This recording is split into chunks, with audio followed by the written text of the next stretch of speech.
આપણું આ જંગલ સાવ નકામું છે. આપણે જીવવા માટે કેટલી મહેનત કરવી પડે છે. હા, તું બરાબર કહે છે. આપણે ખાવાનું શોધવામાં કેટલી મુશ્કેલી વેઠવી પડે છે. આસપાસના જંગલોમાં શિકાર કરવા જઈએ છીએ તો ત્યાંના પક્ષીઓ અને પ્રાણીઓ જોઈને કેટલી ખરાબ વાતો સંભળાવે છે. આ બાબતમાં તો ફક્ત મિત્તુ પોપટ જ નસીબદાર છે. આને ખાવાનું શોધવા નથી જવું પડતું. આને તો લીલા મરચાં અહીં જ ખાવા મળી જાય છે. આ જ રીતે પોતાના જીવનની ફરિયાદો એકબીજાને કર્યા પછી બધા પોતપોતાના ઘરોમાં ચાલ્યા ગયા. મીઠું પહાડી પર ગયો અને આકાશમાં તારાઓને જોતા ઊંડા વિચારમાં ડૂબી ગયો. તે જ સમયે તેને આકાશમાં કંઈક ચમકતું દેખાયું. અરે આ શું છે? શું આ તૂટતો તારો છે? તેણે આંખો બંધ કરી અને ભગવાન, મારી એક જ ઈચ્છા છે કે મને કોઈ એવી શક્તિ મળી જાય જેનાથી હું બધા જંગલવાસીઓની પરેશાની ખતમ કરી શકું. તેણે આંખો ખોલીને જોયું તો તે તારો નીચે જમીન તરફ જ આવી રહ્યો હતો. અરે આ શું છે? પોપટ ઝડપથી ઉડીને તેની પાસે પહોંચ્યો. અરે તું તો બહુ સુંદર છે. કોણ છે તું? હું એક યુનિકોર્ન છું, પરિસ્તાનમાં રહેનારો ઘોડો. તો હમણાં જેને હું તારો સમજી રહ્યો હતો તે તું હતો? હા, તે હું જ હતો. તે જે દુઆ માંગી તે બીજાના ભલા માટે માંગી હતી. એટલે મને તને મળવાની ઈચ્છા થઈ કે મતલબી અને દંભી માણસોની વચ્ચે કોણ એવું છે જે આ પ્રકારની દુઆ કરી રહ્યું છે. ઓહ, તો આ વાત છે. મને તો લાગ્યું કે મારી વિશ પૂરી થઈ જશે. ચાલ, કોઈ વાત નહીં યુનિકોર્ન, તને મળીને સારું લાગ્યું. હું આકાશમાંથી ધરતી પર ફક્ત તને મળવા નહીં પણ તારી વિશ પૂરી કરવા જ આવ્યો છું. આ સાંભળીને મીઠુના ચહેરા પર સ્મિત છલકાઈ આવ્યું. તું જે ચાહે તે મારી પાસે માંગી શકે છે. શુક્રિયા યુનિકોર્ન. મને એક એવું વરદાન આપ જેથી હું જ્યારે પણ કોઈ વસ્તુની ઈચ્છા કરું તો તે તરત મારી પાસે આવી જાય. ઠીક છે, એવું જ થશે. તારો મંત્ર હશે આબરા કા ડાબરા. યુનિકોર્નના શિંગરામાંથી રોશની નીકળીને મીઠુઈને મીઠું પર પડી. પણ ધ્યાન રહે, તું આ વરદાનનો ઉપયોગ એક દિવસમાં ફક્ત 2 વાર જ કરી શકે છે. ઠીક છે? હા, હું યાદ રાખીશ. આ કહીને યુનિકોર્ન હસ્યો અને આકાશમાં ઉડી ગયો. પછીની સવારે મીનુ શિયાળ જંગલની સરહદ તરફ જઈ રહી હતી. આટલું વહેલું ઉઠવું પડે છે. હવે બીજા જંગલમાં જઈશ અને ત્યાંથી ઘણી મુશ્કેલીઓ સાથે શિકાર કરીને ખાવાનું શોધીને લાવીશ. તે જ સમયે મીઠું પણ ત્યાંથી પસાર થઈ રહ્યો હતો. અરે મીનુ શિયાળ, બહુ ઉદાસ દેખાય છે. આજે હું તારી મદદ કરી દઉં? તું ભલા મારી શું મદદ કરી શકે છે મીઠું? કરી શકું છું. આબરા કા ડાબરા, મીનુ શિયાળ માટે એક મોટો માંસનો ટુકડો અત્યારે હાજર કર દો. એવું કહેતા જ એક મોટો માંસનો ટુકડો ત્યાં આવી ગયો, જેને જોઈને મીનુ શિયાળ બહુ ખુશ થઈ. અરે વાહ, તારો ખૂબ ખૂબ આભાર. મીનુ શિયાળે તે માંસના ટુકડાને ખૂબ સારી રીતે ખાધો અને આ જોઈને મીઠુને બહુ સારું લાગ્યું. મીઠું પોતાની ડાળ પર બેઠો હતો ત્યારે હાથી, બગીરા અને ઝેબ્રા તેની પાસે આવ્યા. મિટ્ટુ, તું અમારી પણ થોડી મદદ કર ને. હા, કેમ નહીં? બોલ, શું મદદ કરવાની છે? મને શેરડી ખાવાનું બહુ મન છે. તું મારા માટે શેરડીનો બંદોબસ્ત કરી દે. ઠીક છે, કરું છું. આ કહીને મીઠુએ પોતાના જાદુનો ઉપયોગ કર્યો અને ત્યાં ઘણા બધા શેરડીના સાઠા આવી ગયા. હવે મારો મિટ્ટુ, મને પાલકના પાન ખાવાનું મન છે. મારા માટે પાલકના પાન લઈ આવ.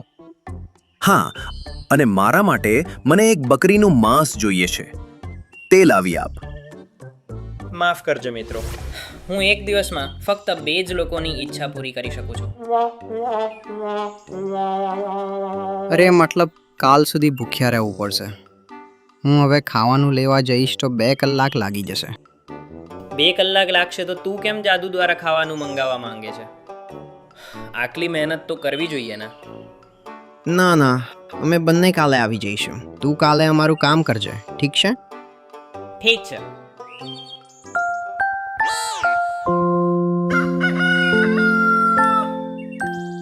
પછીની સવારે મીઠું ઊંઘમાંથી ઉઠ્યો પણ નહોતો ત્યારે મિટ્ટુ રાજા, જલ્દી ઉઠો, બહુ ભૂખ લાગી છે. અરે કોણ છે સવારે સવારે? મીઠુએ જોયું કે ઘણા બધા પ્રાણીઓ અને પક્ષીઓ તેની સામે ઊભા છે. અરે તમે બધા લોકો? હા મિટ્ટુ, તું બધાની મદદ કરી રહ્યો છે તો મારી પણ કરી દે. મારા 3 બાળકો અને એક ગર્ભવતી પત્નીના ખાવા માટે થોડા ગાજરનો બંદોબસ્ત કરી દે. ઠીક છે, કરું છું. મીઠુએ જાદુ દ્વારા ઘણા બધા ગાજર હાજર કરી દીધા. મિત્તુ, મારા માટે ઘણા બધા કેળા. મીઠુએ કેળા હાજર કરી દીધા. મારા માટે પાલક. હું કાલથી રાહ જોઈ રહ્યો છું. મારા માટે બકરીનું માંસ. હું પણ કાલથી જ રાહ જોઈ રહ્યો છું. મારા માટે એક બિલાડીનું માંસ. બધા પોતપોતાની ઈચ્છાઓ જણાવવા લાગ્યા. અરે હું આટલી બધી ઈચ્છાઓ પૂરી નથી કરી શકતો. એક દિવસમાં ફક્ત 2 જ કરી શકું છું. હા, તો પહેલા મારી ઈચ્છા પૂરી થશે. ના, મારી થશે. હું સવારે સૌથી પહેલા અહીં આવ્યો હતો. ના, સૌથી પહેલા મારી. હું તો પરમ દિવસથી વેઇટિંગ લિસ્ટમાં છું. હવે બધા એકબીજા સાથે ખરાબ રીતે ઝઘડવા લાગ્યા અને આ બધું જોઈને મીઠું પરેશાન થઈ ગયો. અરે તમે લોકો કેમ લડી રહ્યા છો? બધાને આપસમાં લડતા જોઈને હવે મીઠું પણ વિચારમાં પડી ગયો. ઠીક છે, કાલથી જે પર 2 લોકો સૌથી પહેલા અહીં આવશે મિટ્ટુ, તેમની ઈચ્છા પૂરી કરશે. હા, આ ઠીક છે. હવે તમે બધા લડવાનું બંધ કરો અને પોતાના ઘરે જાઓ.